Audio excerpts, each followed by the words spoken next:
নোয়াখালীর বন্যা পরিস্থিতির আরও অবনতি হচ্ছে। প্রত্যন্ত এলাকায় ত্রাণ তৎপরতা খুবই কম। দর্শক, সেখানকার সর্বশেষ খবর জানিয়েছেন সহকর্মী শুভ মাহফুজ।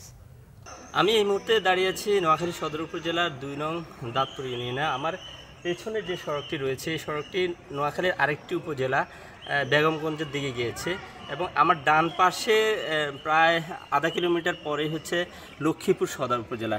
এই এলাকার বন্যা পরিস্থিতির বিষয়টি যদি বলতে যাই, আসলে গত ৩ সপ্তাহ যাবৎ বন্যার যে পরিস্থিতি, সেই পরিস্থিতি থেকে কিন্তু উন্নতি ঘটেনি। গতকালকে সারাদিন বৃষ্টি হয়নি।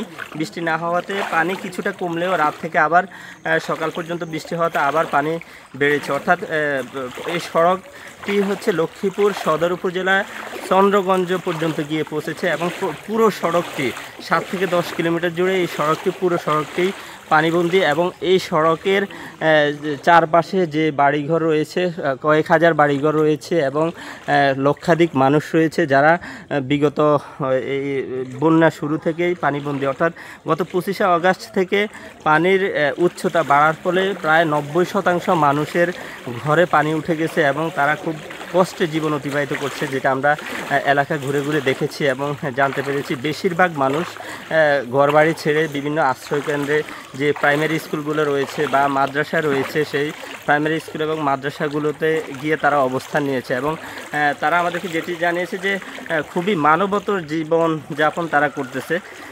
খুবই খারাপ পরিস্থিতি। অর্থাৎ কয়েক হাজার বাড়ি এবং কয়েক লাখ মানুষ এই বন্যার পানিতে তাদের জীবন অতিবাহিত করছে। বন্যার পরিস্থিতি কিন্তু খুব বেশি উন্নতি ঘটছে না।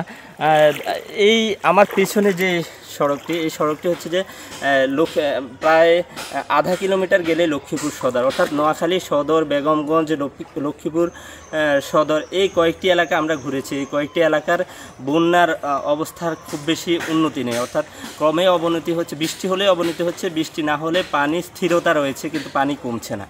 তো মোটামুটি এই ছিল নোয়াখালী থেকে আমার কাছে বন্যার সর্বশেষ।